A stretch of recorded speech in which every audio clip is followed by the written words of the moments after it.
Okay, patuloy lang tayo sa generalizations. Sinusundan ko lang tong ah, LOs or general CLOs ko. The title with respect to ano ba yung pagkakawin dito. Siguro, okay, diretsuin ka na. Usually, para sa LP5, um, chemistry of water is common talaga yung solutions ng water. Hindi lang ng water kasi basic lang yung chemistry ng water eh. But yung solution niya, dun na yung complication ni water. Kasi pag sinabi mong chemistry of water, dun lang yun sa properties ng water. Probably yung dipole moment niya.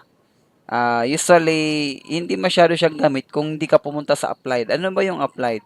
Yung nakakamix siya usually, nagiging solvent siya. Okay? At yun yung pinaglalagay ko dito sa chemistry of water. First is concentration and dilution. Dito sa concentration, yung meaning pa lang ng concentration, gaano ba karami yung isang component dun sa water.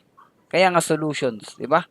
So, concentration is expression yan siya, gaano ba karami. And then marami sila. I mean, maraming expression yung concentration. Isa-isahin muna natin ha. General. Isa-isahin natin. Of course, may mga reading to siya. I am just looking at my kuan. Marami sila dahil, of course, when you talk about concentration, iba-iba naman yung pinaghahalo. Maybe you're talking about tulad ng solubility, solid in liquid. Or pwedeng liquid in liquid. Naghalo ka lang liquid in liquid na nagdi-dissolve. 'Di ba? Yung sinasabi nating like dissolves like. Tulad ng ethyl alcohol at saka tubig. 'Di ba? Dissolve din 'yan. Ano ba ba? Gas sa gas. Yun lang. Yung gas talaga, magdi-dissolve yan sa isang gas kasi disperse yung molecule niya. So, pag may nilagay kang gas sa isang sistemang may gas, basically, magmimix yan sila. Okay? Magmimix yan sila. Kasi nga, yung gas is, tulad ng pressure na definition, is yun yung movement. Yung nagbibigay ng pressure, force per unit area, yun yung force ng nagmo-move na mga gases with respect to area. Okay? So, anyway, ano ba yung sabi ko? Concentration. I-generalize muna natin. Yung mga, alam na natin yung percent. 'Di ba? Yung mass percent. Yung mass over mass percent. Yun yata yung usually na connotation. Ibig sabihin, sa mass percent, marami yan sila. Pwede kang kumuha ng volume V over V percent. Volume percent, tulad ng ginagamit sa mga liquid. Kasi yung mass over mass percent, pwede mo siyang gamitin sa solid with respect to liquid. Timbangin mo yung tubig, tapos timbangin mo yung asin na ilulusaw mo sa tubig, that is mass percent. Pero kung kunin mo yung volume nila, lalo na sa mga liquid to liquid, ang magkuha ka ng 1 ml na let's say perchloric acid. Perchloric acid is H3PO4. Oh, phosphoric acid to. Phosphoric acid. Usually yung acid magdi-dissolve yan sa water. Pero parang may reaction to kasi acid-base rin to eh. Hawag tayo ng acid. Nagawa tayo ng iba. Ano ba yung mas simple na solution? Sabihin natin pure na liquid, hydrogen peroxide. Yan, H2O2. Yan, I think nalulusaw yan. Yun lang, I'm not that sure. Pero meron tong sa butika kasi panghugas to ng samad eh. Panghugas ng mga wounds. Sasabihin natin, I'm not sure kung na-dissolve siya. But kung sakali na-dissolve siya, so because this is usually in the form of liquid, so pwede mo siyang measurein in terms of ml. Tapos kumuha ka na naman ng, let's say, water, kung na-dissolve siya, nami-measure din siya in terms of ml.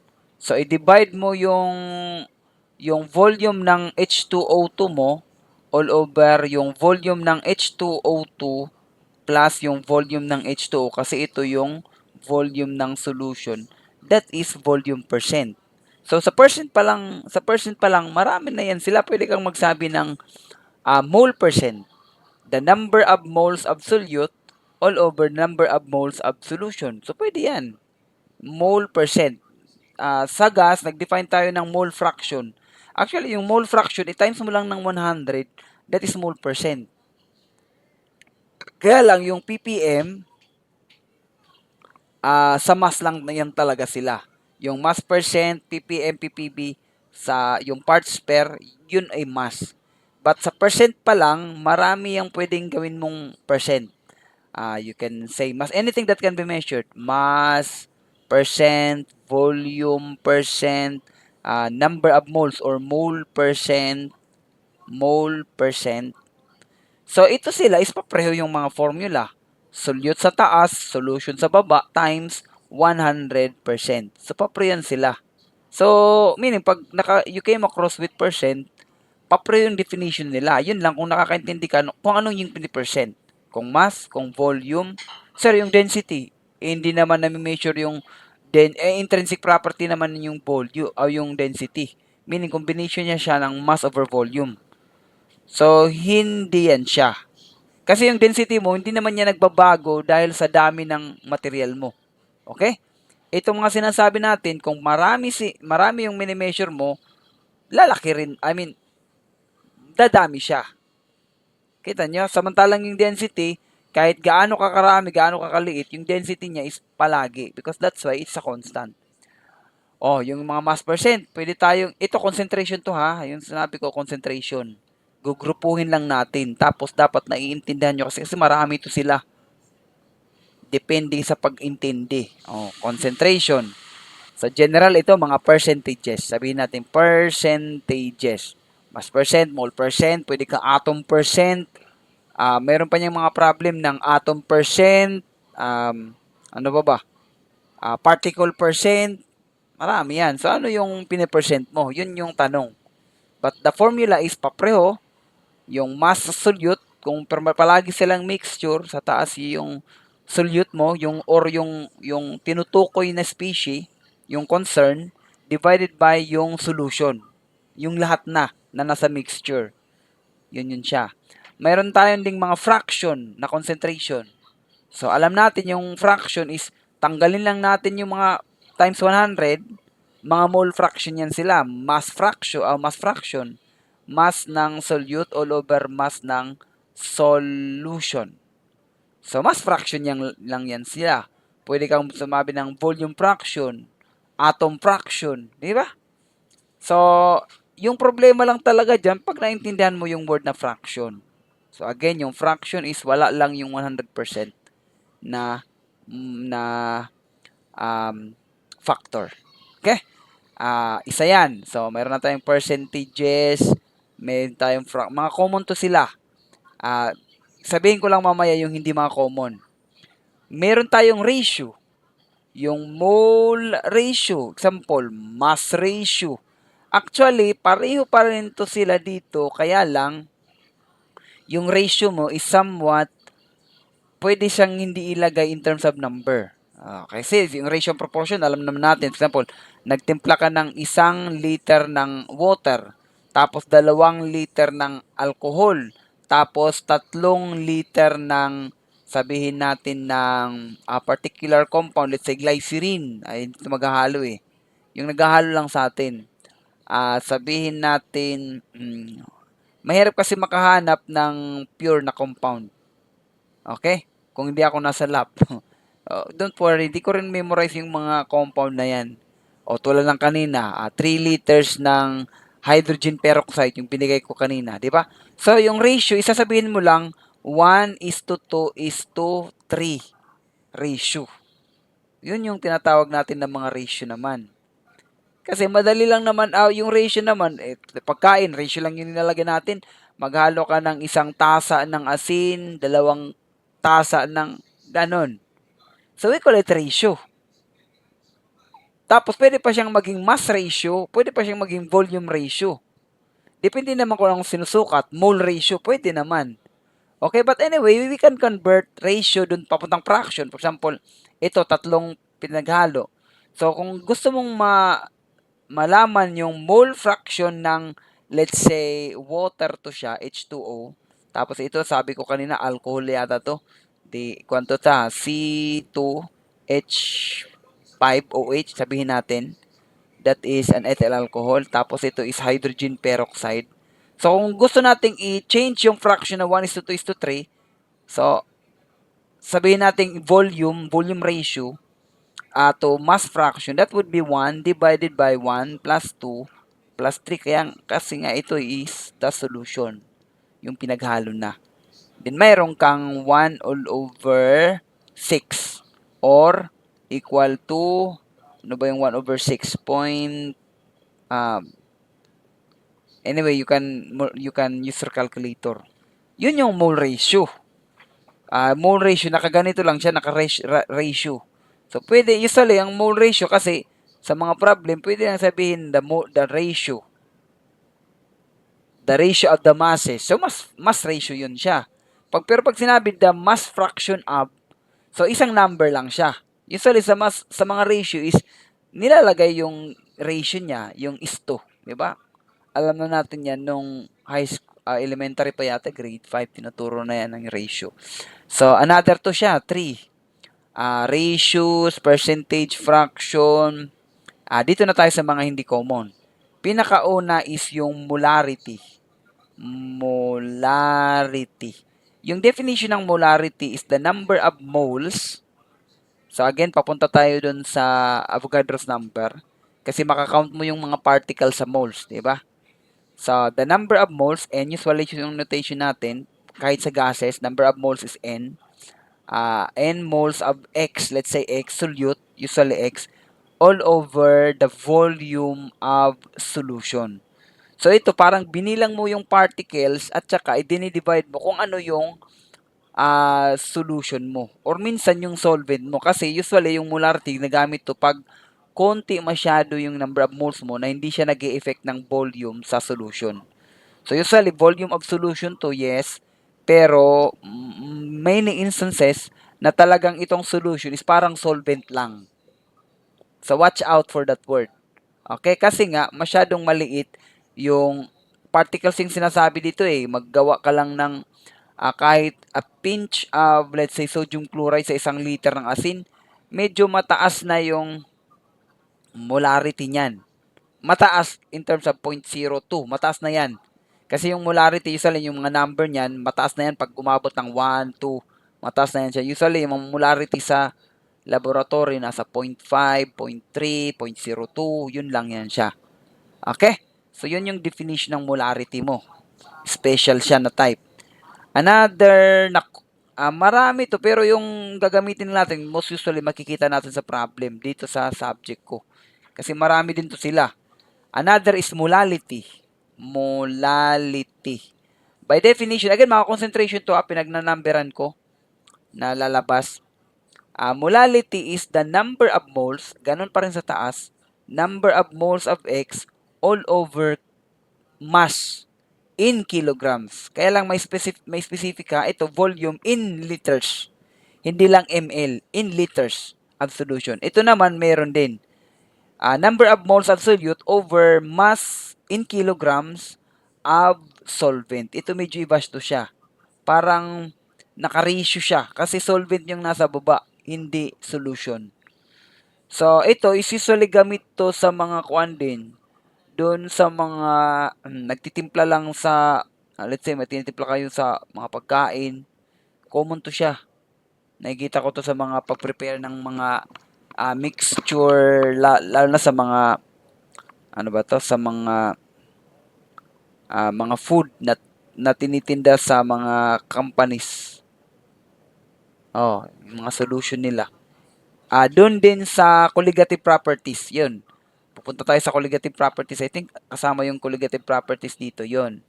Yung colligative properties is yung concentration na ginagamit natin sa expression ng colligative properties. Ano ba yung colligative properties? Iunang ko na. Colligative properties are the property of the solution because some solute was added into it. Tulad ng tubig, 'di ba? Pag nilagyan mo na siya ng asin, mag-iiba yung property niya. So, usually, apat lang yan sila. Mag-iiba daw yung vapor pressure. Mag-iiba daw yung boiling point. May mga pangalan yan.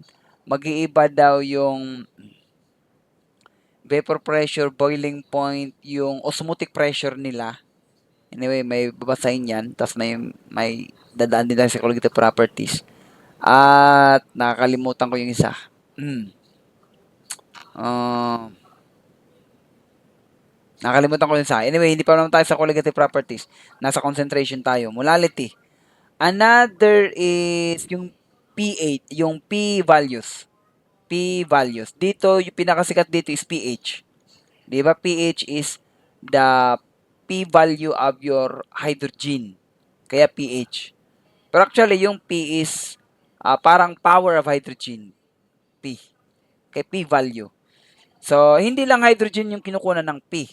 Lahat ng nalulusaw usually in equilibrium. May topic tayo dito in equilibrium, so importante ito. P value, yung definition niyan is the negative log. Formula siya, the negative log of the concentration in terms of molarity. Usually, molarity din to siya, molarity.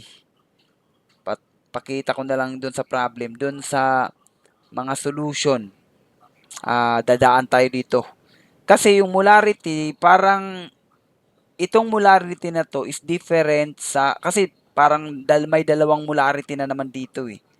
Papaliwanag ko lang yung pagkakaiba. Basta itong molarity na to, tinatawag to siyang equilibrium molarity. So papunta na siya sa equilibrium. Equilibrium molarity at saka dito. So dalawa to siya. Mayroon tayong ordinary na molarity. Sige, isabihin ko na yung pagkakaiba niyan, sir. Molarity at saka yung equilibrium molarity. Ano pagkakaiba nito? Yung molarity is, pwede mo siyang kunin pag nagtitimpla ka pa lang. Okay? Pero yung equilibrium molarity, makukuha mo lang siya pag nag-equilibrium na. Yun yung difference nila. Sample.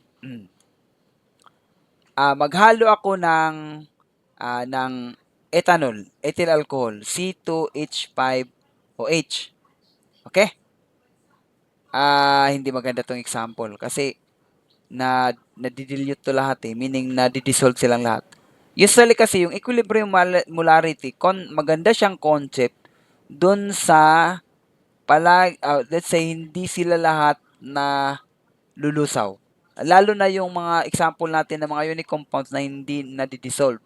Yun sila. Kasi yung nadidissolve na part nila is nadidissolve yan with respect to equilibrium. Lumalayo ka na naman, sir. Sige, mag-example tayo ng, I think calcium carbonate is a good example. Calcium carbonate, hindi siya natutunaw. But, so ibig sabihin, yung calcium carbonate, pag mineasure natin, sabihin natin 1 gram, ilinusaw mo dun sa tubig na 1 liter. So, alam mo yung 1 gram, i-divide mo lang yan siya ng formula weight. Kaya nag-compute ng formula weight, gram per mole, makukuha mo yung number of moles niya. Ano yung sabi ng molarity? Number of moles. So, i-divide ko to ng liters, so makukuha ko yan nung molarity. Kahit hindi sila lahat natutunaw. So, nakita na yan ng concept. Okay? Yung molarity na ordinary, kahit hindi sila natutunaw, o kahit matunaw pa man, meron na tayong idea as long na meron tayong amount ng mass or pwede ring volume. Magdi-density lang tayo, tapos makukuha natin ng mass. So, makakonvert natin to the number of moles. So, which is, makukuha natin yung molarity. Kaya lang, pag in-account natin, kung ilang calcium carbonate ba, dito na naman papasok yung mga, i-contrast natin. Balik tayo sa asin. Kasi yung asin, natutunaw, di ba? So, yung natutunaw, again, alam natin yung sodium chloride. Yun, ito yung maganda palang example. 1 gram ng sodium chloride, ilinusan nyo sa 1 liter ng asin, i-divide natin yung 1 gram ng formula weight ng sodium chloride, 23 plus 32 yata. So, makakakuha tayo ng number of moles. Diba? Galing dito, makakakuha tayo ng number of moles of sodium chloride. I-divide natin sa 1 liter na solution o kahit i-plus pa naman natin dito yung volume nito kasi konti lang naman. So makukuha natin yung molarity ng sodium chloride doon sa tubig na pinaglusawan natin. O naglagay tayo ng mga asin, tapos nilusan natin dito sa tubig. So makukuha mo yun ngayon, yung molarity ng sodium chloride na nalusaw. Okay? Pero yung equilibrium molarity dito, ito na concern, pwede mong kunin yung molarity ng sodium at chloride at tsaka ng sodium chloride. So meaning, considering molarity, considering equilibrium, yung ibig sabihin kasi ng equilibrium, dumadaan ng panahon na wala ng stress. Di ba, mapapansin nyo, pag hinulog mo yung asin na hindi mo kutawin, hindi mo haluin, walang stress, makikita mo matagal siyang malusaw. Yun yung concept ng equilibrium. Meaning, pag wala kang stress na inalagay, hindi mo siya kutawin, medyo matagal yung equilibrium mangyayari. Na malulusaw siya ng kusa. Kasi mayroon namang interaction yung sodium chloride at saka yung water mo. At yun yung lulusaw ng sodium chloride mo. Pero pag nilagyan mo siya ng pressure sa kamay mo, kinutaw, naubos na yung Tagalog ko, nagkakaroon ng mabilis na pag-interact ng water at saka ng sodium chloride. Kaya nakikita natin, mabilis siyang mag-equilibrium. Oh, pag nag-equilibrium na, yun yung ibig sabihin ng equilibrium eh. Le Chatelier's principle. Meron yan sa high school, yung mga concept-concept lang, mga istorya-istorya. Kaya lang dito kinocompute natin, yun na yung mahirap dito. Okay. Kung gusto natin kunin yung molarity ng sodium, di ba nalusaw na siya, naging sodium na siya at sa chloride, naghiwalay na sila. Yung sodium mo, probably, dumikit yan sa oxygen ng H2O mo. Ganyan siya. Dito, dumidikit yan siya dito. Okay, kaya nga nahihiwalay siya. At saka yung chlorine mo, parang nagkakaroon ng secondary bond sa hydrogen mo. Diba? Kung dalawang hydrogen dyan, so isang oxygen dyan, yung chloride mo is mag-a-attach ng secondary bonds doon sa hydrogen mo. Okay. So, pwede nating i-count yung sodium at saka chloride na molarity which is equal din sa kinumpute natin dito. Of course, mayroon lang formula. Ika-convert mo lang siya. Pero yung sodium chloride mo, ano yung sinabi natin? Yung sodium chloride mo, hindi mo na siya makikita at equilibrium kasi naghiwalay na sila para maging sodium at saka maging chloride. Meaning, yung molarity ng sodium chloride mo, kung molarity na ganito ng sodium chloride, meron, kinumpute natin. Pero pag sabihin natin ganyan, molarity ng sodium chloride at equilibrium, that would be equal to 0. Kasi yung definition ng molarity natin, sinasabi natin anong dami niya. Pag nalusaw na, wala ng sodium chloride, naging sodium na siya at chloride. Hindi na sa sodium chloride. So sinasabi natin na wala na talaga siyang concentration. Or you have the zero concentration for yung sodium chloride. Yun yung pagkakaiba ng mga nalulusaw kasi usually at equilibrium, wala na silang concentration. Okay? Pero pag hindi ka nalulusaw, nasa mga insoluble ka, yun yung problema. Kasi may part ka nga nalusaw ng konti sa equilibrium, may part ka na hindi nalusaw. So, pwede mo yan siyang ma-account ngayon. Kaya, importante yung concept ng equilibrium molarity. Nakita nyo? So, iba to silang dalawa. Anyway, pupunta tayo sa mga example, makikita nyo. Palagi ko siyang sasabihin. Kasi yung equilibrium, dadaanan natin yan. I think, in this chapter. Medyo marami to. Yun. Hindi pa. Next chapter. LP6. Kaya sinabi ko sa LP5, LP6, pwede itong isama sa midterm. Dito sinama ko na sa finals para even yung distribution. Pero actually, gusto ko siyang isama sa midterm. Okay? Ginanito ko lang siya. Hi, sir, concentration. Okay. Molality, meron pa tayong pH. Kaya lang, pag alam na natin yung equilibrium molality, gamit tayo ng calculator, i-negative log mo lang yan siya, yun yung p-value. Ibig sabihin, yung pH na tinatawag natin, yung pH, kailangan natin malaman kung ano yung concentration ng usually H+, or H3O+. May another story na naman dito. Ano yung concentration yan? Ito yung tinatawag natin na acidity. Acid. yan yung masyadong nagre-react pag inom tayo ng inom ng suka, 'di ba? Dip tayo ng dip kasi masarap nga. Na makikita natin yung outer palit ng tongue natin is nagwa-white siya. Is because nagre-react siya dito. Or meaning, yung mga outer cell mo, parang namamatay na din yan. Kaya nga, masyado kang inom ng suka, baga yung patayin dyan. Kaya nga hindi advisable yan. Kasi ito siya yung lumulusaw sa cell mo. Mga acidity o yung acid na nilalagay natin sa CR. Yun, 'di ba? Mayroong mga drama sinasabo 'yan. Yung nagkumukulo 'yan siya sa mukha kasi ito yung nagdi-dissolve ng H3O or ito H+. May story nga diyan. Yung nagdi-dissolve ng tissue mo or yung cell niya is ginigiba niya yung primary bonds between carbon and carbon or carbon, oxygen, carbon, nitrogen. Ginigiba niya. So, kaya nangingitim. Pag itim na, meaning na-break na yung bond, carbon na yung nakikita natin. Yun yung pH. Babalik lang tayo sa mga example niyan. Ano ba yung pH? Ano pa ba? Yun, yung ppm, ppb. Concentration din yan. ppm is mass percent yan siya, mass fraction multiplied by 10 to the 6. So, mass absolute over mass absolution times 10 to the 6. Pag ppb, parts per billion, that is mass solute, mass solution times 10 to the 9. So, mga concentration din yan sila na ginagamit sa mga masyadong konti dun sa water. Importante yan sa environment.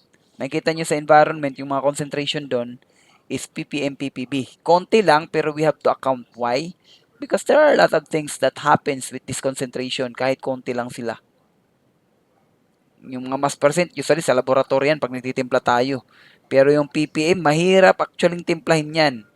You could just imagine 1 drop of salt sa isang litro ng tubig. Titikman mo, hindi mo yan malalasahan. Pero actually, maraming atoms na yung sodium at saka chloride dyan. But anyway, that's ppm, ppb. Another two set ng number 7 to sila. Number 7, 4, 5, p value is number 6. Di ba yung sinabi ko kanina, asan na number 6? Sa number 7, sabihin natin ito ng mga ppm, ppb. Mga concentration din yan sila. Okay? Ano pa ba, sir? Ano pa ba? Ito yung mga common. Actually, meron pa, normality, pero hindi naman natin kailangan. Siguro, sa general engineering discipline. Hindi naman kayo tulad nakin. Ano pa ba? Ito lang, yan lang. 7, at least. May 7 percentages, fractions, ratios, molality, p-values, ppm, ppb. Okay, at then pupunta tayo sa mga example. So, may I cut the video. For concentration, punta tayo sa dilution next video.